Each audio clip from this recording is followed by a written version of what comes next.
নমস্কার। গতকালের অনুষ্ঠানে আপনাদের বলেছিলাম যে আলিপুরের একটি সরকারি দপ্তরে আগুন লেগেছে এবং বহু ইভিএম পুড়ে যেতে পারে। তো সেই খবরটার বিশদ আজকে আরও ভালো করে জানা গেল যে মোট 10টা বিধানসভা কেন্দ্রের 4000 ইভিএম পুড়ে গেছে ওই সরকারি বিল্ডিংয়ে আগুন লেগে।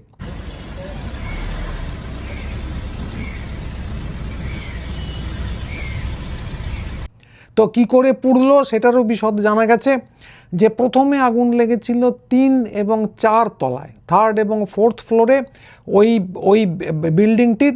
সেখানে কোনো ইভিএম ছিল না।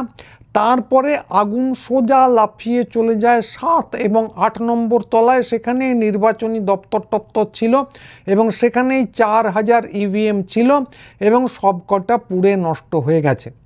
তো মাঝখানের যে 5, 6 এই দুটো তলায় সেখানে আগুনের চিহ্ন মাত্র নেই। আগুন লাফ মেরে 3, 4 থেকে 7 এবং 8 নম্বর তলায় উঠে গেছে। তো সেখানে মোট 10টা বিধানসভা কেন্দ্রের 4000 ইভিএম পুড়ে গেছে এবং 10টা বিধানসভা কেন্দ্রে আমরা যদি মোটামুটিভাবে 4 লক্ষ করে ভোটার আছে ধরি, তাহলে যে পরিমাণ তথ্য পুড়ে গেছে তার সংখ্যা হলো 40 লক্ষ মানুষের ভোট। তো এটা একটা আন্দাজ, নিখুঁত হিসেব নয়, একটু কম বেশি হতেই পারে, যেহেতু নির্দিষ্ট করে বিধানসভা কেন্দ্রগুলোর নাম আমাদের জানা নেই, তাই সঠিক সংখ্যাটা বলতে পারলাম না। তো কিভাবে আগুন লেগেছে এবং কতগুলো বিধানসভা কেন্দ্রের কতগুলো ইভিএম পুড়ে গেছে কি করে জানলাম? আন্দাজে নয়, বলেছেন সদ্য নিযুক্ত নবনিযুক্ত সরকারের দমকল মন্ত্রী কৌশিক চক্রবর্তী স্বয়ং। তো যে ভিডিওটা দেখাচ্ছি তাতে সেটা দেখে নিন। এটা জিআই এর ভিডিও। চ্যানেলটির প্রতি আমরা কৃতজ্ঞ। দেখুন। 3rd and 4th ফ্লোরে গিয়েছিলাম। মূলত আগুন 3rd and 4th ফ্লোরে লাগে এখনো পর্যন্ত যতটুকু বোঝা যাচ্ছে। এখনো তো ফাইনাল ইনভেস্টিগেশন বা ফরেন্সিক কিছু হয়নি। তো তারপর থেকে 8th and 9th ফ্লোরে কি করে আগুন চলে গেল এটাই আমাদের আশ্চর্য। মাঝখানে কোনো ফ্লোরে কোনো ক্ষতি দেখতে পাওয়া যাচ্ছে 5, 6, 7, 5, 6, 7, তারপরে 8 আর 9 আবার হয়েছে। তো এখন পর্যন্ত তো কিছু পাওয়া যায়নি 5, 6, 7-এ। তো আমাদের তদন্ত হবে। আর এখানে আমরা ইতিমধ্যেই ইনভেস্টিগেশন এবং ফরেন্সিক তদন্তের জন্য আমরা বলে দিয়েছি, আমাদের অফিসাররাও বলে দিয়েছেন। তো খুব দ্রুত শুরু হবে। আজকে ফরেন্সিক বিশেষজ্ঞরা এসেছিলেন, কিন্তু বিল্ডিং খুব হিট হয়ে আছে বলে ওনারা কাজ শুরু করতে পারেননি। তো আজকেই আশা করছি যে আজকে ফরেন্সিকের কাজ শুরু হবে। যেই দুটি ঘরে মূলত প্রথম আগুন লাগে সেখানে দেখা গেছে যে সেই ঘরগুলো বন্ধ ছিল, আগুন লাগলো কি করে? মানে আপনার কোথাও অন্তর্ঘাত? সেটাই পুরোটাই তদন্ত করার বিষয় আছে। ইতিমধ্যে আমাদের এখানে ডিএম সাহেব যিনি আছেন তিনি এফআইআর করেছেন, স্পেসিফিক সেকশনে কেস হয়েছে। তো দেখা যাক, আমরা আছি এটা নিয়ে। কাজ শুরু করার শুরুতেই কিন্তু তারা বিদ্যুৎ সংযোগ বিচ্ছিন্ন করে দিল, তারপর একেবারে টপ ফ্লোরে কিভাবে আগুন? সেটাই আমরা তো অবাক হচ্ছি ওই জায়গাতে। বাদ বাকি আর কোনো ফ্লোরে আগুনের কোনো চিহ্ন নেই। হঠাৎ করে কেন ওই ফ্লোরে লাগলো? এবং আমাদের খুব ইম্পর্টেন্ট ফ্লোর ওটা, ওখানে ইভিএম ছিল। এখনো পর্যন্ত যেটা জানতে পেরেছি ডিএফও অফিস ছিল, তারপরে Sarvashiksha mission, mid day meal, horticulture এগুলোর অফিস ছিল এবং 8th and 9th ফ্লোরে আমাদের ইলেকশন রিলেটেড অফিস, যেগুলো আপনার ইভিএম সেগুলো ছিল। আলিপুর না, ওখানে 10টা বিধানসভা কেন্দ্রে আর প্রায় 4000-এর মতো ইভিএম, সেগুলো সব নষ্ট।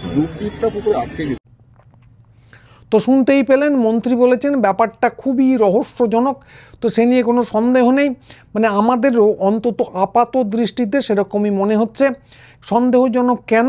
এটা জরুরিই বা কেন? কারণ ভোটের পরপরই মমতা বন্দ্যোপাধ্যায় অভিযোগ করেছিলেন এবং তৃণমূলের আরও কেউ যে গণনা কেন্দ্রে 1 নম্বর হচ্ছে গাজোয়ারি হয়েছে, 2 নম্বর হচ্ছে যে ইভিএম নিয়ে কিছু জালিয়াতি হয়েছে, ইভিএমের চার্জ ইত্যাদি নিয়ে অনেক কথা বলা হয়েছে। তো তারপরে তিনি মামলা করবেনও বলেছিলেন। তো কিন্তু এখনও বোধহয় মামলা করে উঠতে পারেননি, কারণ তার পার্টিটাই তো লুট হয়ে যাবার উপক্রম। তো মামলা করলে কিছু লাভ হতো কি হতো না সেটা বলতে পারবো না, যদি সঠিক সময়ে করা হতো। কিন্তু করার আগেই দেখা যাচ্ছে যে 4000 ইভিএম পুড়ে গেল।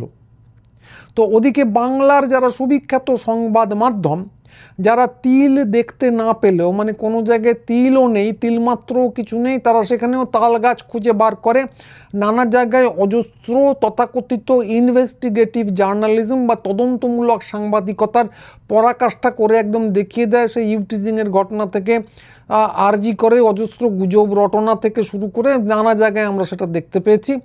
তা এই ক্ষেত্রে মজার ব্যাপার হচ্ছে যে এই ভয়ানক যে ঘটনা, যেখানে একটা মামলার ভবিষ্যৎ জড়িয়ে আছে বা 40 লক্ষ মানুষের তথ্য কিভাবে উড়ে গেল, এই নিয়ে একটা রহস্যজনক ব্যাপার চারদিকে বেশ সন্দেহ ঘনীভূত হচ্ছে। তো এই ঘটনার বিবরণ আপনারা যারা গদি মিডিয়া দেখে থাকেন, খবরের কাগজ পড়ে থাকেন, তারা বিলক্ষণ জানেন যে এই খবরের বিবরণ বা কোনো একটা প্রতিবেদন যদি ওদের পাতায় খুঁজে বার করতে হয় বা টিভির পর্দায়, তাহলে খুব সম্ভবত মাইক্রোস্কোপ এবং টেলিস্কোপ দুইই লাগবে। তো একেবারেই খুঁজে পাওয়া যাবে না তা না। কোনো সাংবাদিককে যদি জিজ্ঞেস করেন, তিনি বলবেন কেন 16 পাতার 7 কলমের নিচের দিকে 4 লাইন তো লিখেছিলাম ইত্যাদি বলতেই পারেন। বা ওই যে আমরা দিনে 10টি মূল খবরের মধ্যে এক জায়গায় ছোট্ট করে দেখিয়েছিলাম, সেগুলো হয়তো সত্যি, কিন্তু এটা যে একটা বড় ঘটনা এই নিয়ে বিশেষ কিছু দেখা যাচ্ছে না, হইচই তো নেই, এবং বেশিরভাগ লোকজনই জানেন না। মানে দাউ দাউ আগুন জ্বলছে, একটা ভিজুয়ালি দৃশ্যমান একটা ভয়ানক ব্যাপার, এবং তার পিছনে কি কি রহস্য ঘনীভূত জড়িয়ে থাকতে পারে এ নিয়ে কোনো জল্পনা কল্পনা দূরস্থান, আলোচনা দূরস্থান, নেহাত খবরটা খবর হিসেবেই বিশেষ দেখতে পাওয়া যায় না। এবার ঘটনা হচ্ছে যে এগুলো তো ইলেকশন কমিশনের সম্পত্তি, নির্বাচন কমিশনের সম্পত্তি ছিল, তাদেরই অফিস ছিল ওখানে। এবার ঘটনাচক্রে নির্বাচন কমিশনের তৎকালীন যিনি মাথা ছিলেন সিইও, তিনি এখন হচ্ছেন মুখ্য সচিব। তো কদিন বাদে আমরা হয়তো জেনে যাব, হয়তো আমি নিশ্চিত নই, যে মামলা টামলা করার আগেই গণনার ফুটেজও মুছে দেওয়া হয়েছে, এবং গণনার ফুটেজ হয়তো আইনসঙ্গতভাবেই মুছে দেওয়া হবে, কারণ অনন্তকাল তো হার্ড ড্রাইভ ধরে সমস্ত কিছু রেখে দেওয়া যায় না, আইনসঙ্গতভাবেই হবে।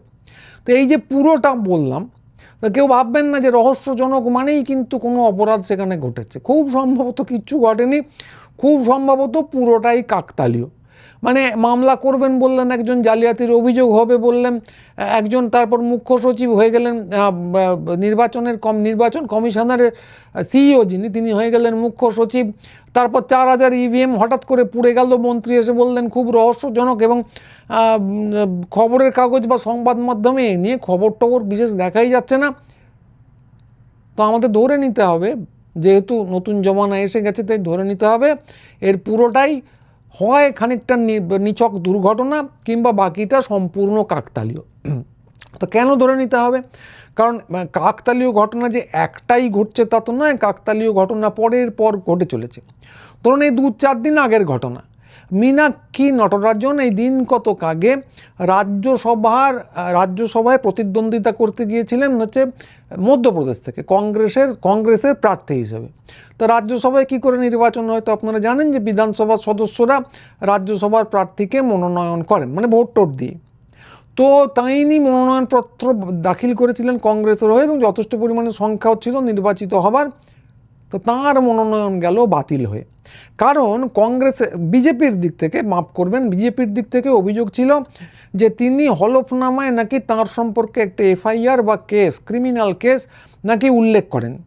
তো কংগ্রেস পরে এর দিক থেকে এর উত্তরও দেয় যে কংগ্রেসের দিক থেকে বলা হয় যে যেটার কথা বলা হচ্ছে সেটা আদৌ কোনো ক্রিমিনাল কেস ছিল না, কেবলই একটা আইনি নোটিশ পাঠানো হয়েছিল। মানে তারা যেটা বলছে সেটা হচ্ছে অমুককে বলা হয়েছিল আমাদের সঙ্গে একটু দেখা করুন, এই এফআইআরটার ভিত্তিতে তিনি দেখা করেন, তারপর কোনো ক্রিমিনাল কেস যে দাখিল করা হয়েছে এই সম্পর্কে কোনো তথ্য তার কাছে ছিল না। ঠিক এই কথা বলেননি, কিন্তু যা বলেছেন মোটামুটিভাবে সেরকমই দাঁড়ায়। তো তারপর যা দেখা যায় যে রিটার্নিং অফিসার যিনি ছিলেন তিনি আবার নির্বাচন কমিশনেরই কেউ একটা হবেন, আবার তিনি নাকি বিধানসভার সেক্রেটারিও, আমি ঠিক জানি না তার পদমর্যাদাটা কী। তো তিনি এটাতে কান দেননি, তিনি সরাসরি নির্বাচন মনোনয়নটা বাতিল করে দেন। তো তারপর মীনাক্ষী গিয়েছিলেন সুপ্রিম কোর্টে তার বক্তব্য পেশ করতে। তা অনেকে ভেবে থাকেন যে সুপ্রিম কোর্টে গেলে একটা শুনানি হবে, তারপর জানা যাবে ঠিকটা কি বেঠিকটা কি, বিজেপি ঠিক বলছে না কংগ্রেস ঠিক বলছে। তো সুপ্রিম কোর্ট এখানে পত্রপাঠ খুব পরিষ্কারভাবে বলে দিয়েছে যে এইসব হচ্ছে নির্বাচন কমিশনের আওতায়, তাদের এখতিয়ারে নয়। মানে ওই সেই ছোটোবেলায় গল্প পড়েছিলাম আমরা যে একজন মাতাল জলে ঢুকে আছে, পুলিশ তাকে ধরতে এসেছে, তখন মাতাল বলছে ঘাড় নাড়িয়ে যে আমাকে কিন্তু ধরা যাবে না, আমি এখন জল পুলিশের আন্ডারে। তো খানিকটা সেই রকমই, ওটা ছিল ঠাট্টা, এটা একদম খুব সিরিয়াস বিষয়। সুপ্রিম কোর্ট নিশ্চয়ই বেআইনি কিছু কাজ করছেন না। তারা বলেছেন এই ব্যাপারে ন্যায় বিচার যা দেখার তা দেখবে নির্বাচন কমিশন, এটা আমাদের এখতিয়ারে নয়। তো সব মিলিয়ে ফলাফল যেটা দেখা যাচ্ছে, বিজেপি ওখানে 3টে রাজ্যসভা আসনে জিতে নিয়েছে। তো সংখ্যার হিসেবে দুটো তাদের জেতারই কথা ছিল, এই একটা মীনাক্ষী নটরাজনেরটা সংখ্যার হিসেবে তাদের জেতার কথা নয়। তো বিজেপি নানা রকম অপচেষ্টা করতে পারে এই আশঙ্কায় কংগ্রেস বিধায়কদের বেঙ্গালুরুতে নিয়ে গিয়ে রাখা হয়েছিল। ভাবুন বিধায়কদের কি অবস্থা, ঘোড়া কেনা বেচে যে কোনো মুহূর্তে হয়ে যেতে পারে। তো বিধায়কদের এই অবস্থা, আর একটি দল কিনে নিতে পারে, তারা কিন্তু বুক বাজিয়ে ঘুরে বেড়ায়। যাই হোক, এগুলো তো অভিযোগ, কথা বলার কোনো মানে নেই। তো দেখা গেল যে এই সব করে বেঙ্গালুরুতে নিয়ে টিয়ে গিয়ে বিজেপিকে কিন্তু আটকানো যায় না। তো একদম ঠিক সময়ে মীনাক্ষীর কিন্তু তথাকথিতভাবে ভুল হলো এবং তার মনোনয়ন ঠিক সময়ে বাতিল হয়ে গেল। এ কিন্তু মনে রাখতে হবে।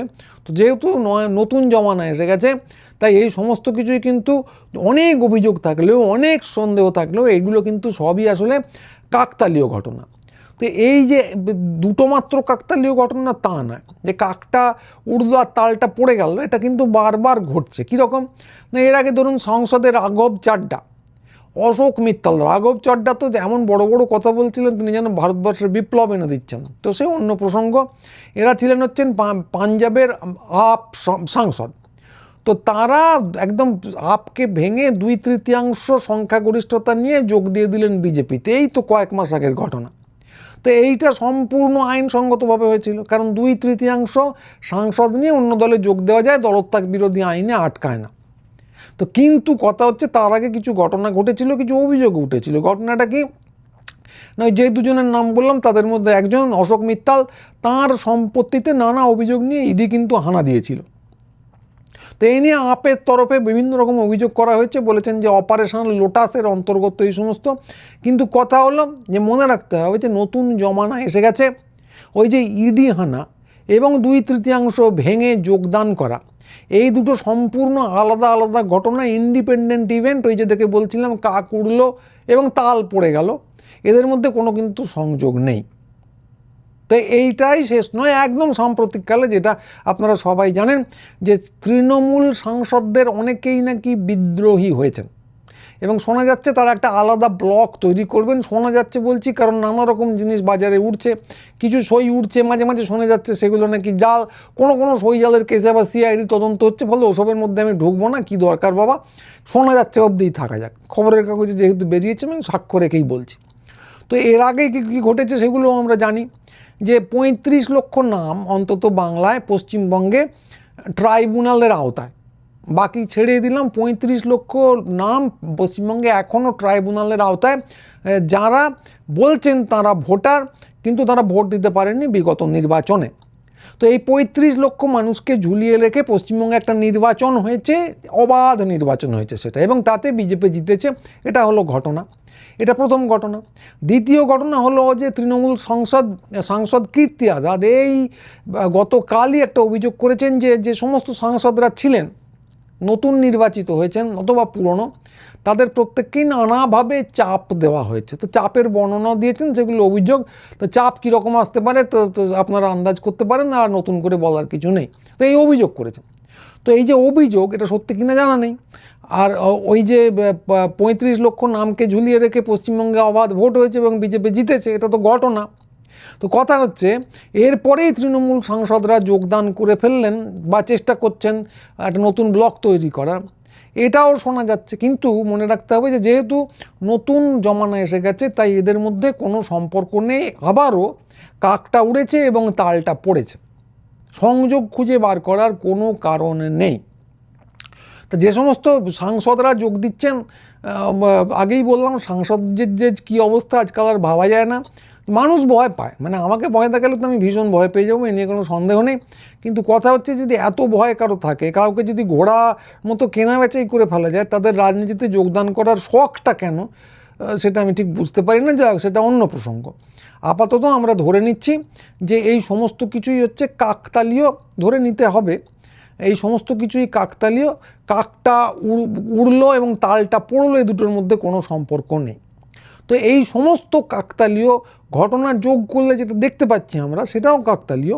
সেটা হচ্ছে যে বিজেপি গত লোকসভা নির্বাচনে যেটা 2024-এ হলো, সেখানে নিতান্তই সংখ্যালঘু 240টার মতো আসন পেয়েছিল, তাদের জোট নিয়ে অবশ্য তারা 272 টপকে ছিল, কিন্তু সেটা হলেও নির্বাচনোত্তর পর্বে 2/3 সংখ্যাগরিষ্ঠতার দিকে তারা দ্রুত গতিতে হু হু এগিয়ে চলেছে।